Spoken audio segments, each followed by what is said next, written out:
Rajasthan MP की तर्ज पर मंत्रिमंडल विस्तार में चौंकाएगी बीजेपी। बिहार के नए मंत्रिमंडल में भाजपा कर सकती है बड़ा उलटफेर। जदयू में कम बदलाव दिखेंगी। बिहार में एनडीए की नई सरकार बनने से महज 5-6 घंटे पहले भाजपा ने सम्राट चौधरी और विजय सिन्हा को डिप्टी सीएम बनाकर ये क्लियर कर दिया है कि अब बिहार का नया मंत्रिमंडल चौंकाने वाला ही होगा।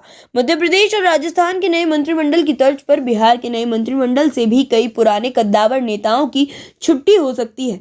इनकी जगह नए चेहरों की एंट्री हो सकती है। इनमें ऐसे भी नाम है जिनका नाम डिप्टी सीएम के लिए भी चला, लेकिन अब मंत्री भी बन जाएं, इस पर संशय है। राजस्थान और मध्य प्रदेश में बनी नई सरकार में पार्टी की तरफ से न केवल पूरी तरह नई टीम को मौका दिया गया है, बल्कि जातियों के समीकरण का भी ख्याल रखा गया है।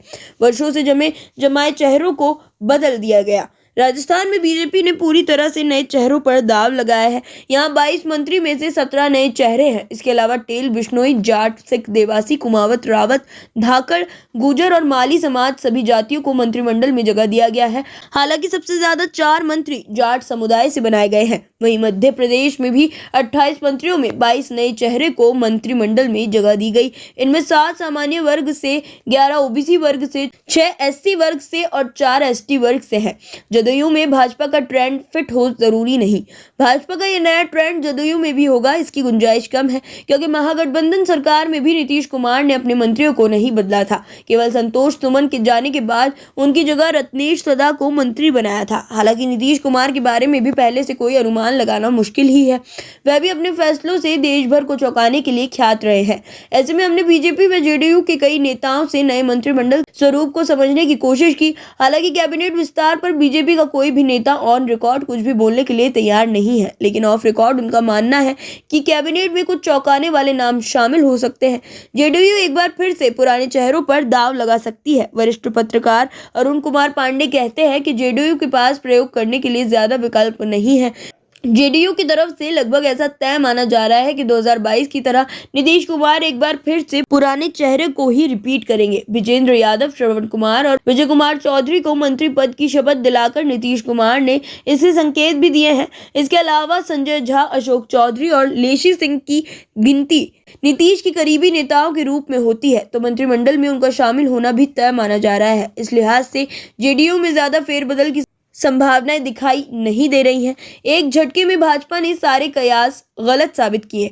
पॉलिटिकल एक्सपर्ट कहते हैं कि भाजपा का पूरा फोकस फिलहाल 2024 के लोकसभा चुनाव पर है। ऐसे में उसकी पूरी कोशिश जातियों को साधने पर होगी। बिहार की सियासत में जातियों के समीकरण को बेहद अहम माना जाता है। ऐसे में एमपी और राजस्थान की तरह बिहार कैबिनेट में भी बीजेपी कई चौंकाने वाले नाम शामिल कर सकती है। विजय कुमार सिन्हा और सम्राट चौधरी को डिप्टी सीएम की शपथ दिलाकर बीजेपी के केंद्रीय नेतृत्व ने इसके संकेत भी दे दिए हैं। जबकि सरकार बनने से पहले ये माना जा रहा था कि एक बार फिर से बिहार की सियासत में सुशील कुमार मोदी की एंट्री हो सकती है, लेकिन सम्राट चौधरी और विजय सिन्हा को नीतीश कुमार का डिप्टी सीएम बनाकर भाजपा ने साफ कर दिया है कि किसी भी सूरत में पार्टी कमजोर नहीं दिखना चाहती है। बिहार में अति पिछड़ों के साथ नए चेहरे पर दाव लगा सकती है भाजपा। अरुण कुमार पांडे कहते हैं कि बिहार कैबिनेट में भाजपा आधे से ज्यादा नए चेहरों पर दाव लगा सकती है। इनमें भी ज्यादा संख्या अति पिछड़े और कुशवाहा जाति से हो सकती है। 2024 के लिहाज से भी भाजपा का पूरा फोकस बिहार की 36% अति पिछड़ा जातियों को साधने का है। नीतीश कुमार से गठबंधन का सबसे बड़ा कारण भी इसी को माना जा रहा है। सम्राट को डिप्टी सीएम बनाकर भाजपा ने पहले ही लवकुश समाज को मैसेज देने की कोशिश की है। इसके अलावा भाजपा कैबिनेट में 10-15% हिस्सेदार स्वर्ण को दे सकती है। बिहार कैबिनेट से सुशील मोदी एरा का हो सकता है अंत। पॉलिटिकल एक्सपर्ट की माने तो बीजेपी कैबिनेट ज्यादा से ज्यादा नए चेहरों को तवज्जो दे सकती है। जिस तरह 2020 की कैबिनेट पुराने चेहरे नंद किशोर यादव, विजय कुमार सिन्हा, राम नारायण मंडल को जगह नहीं मिली थी,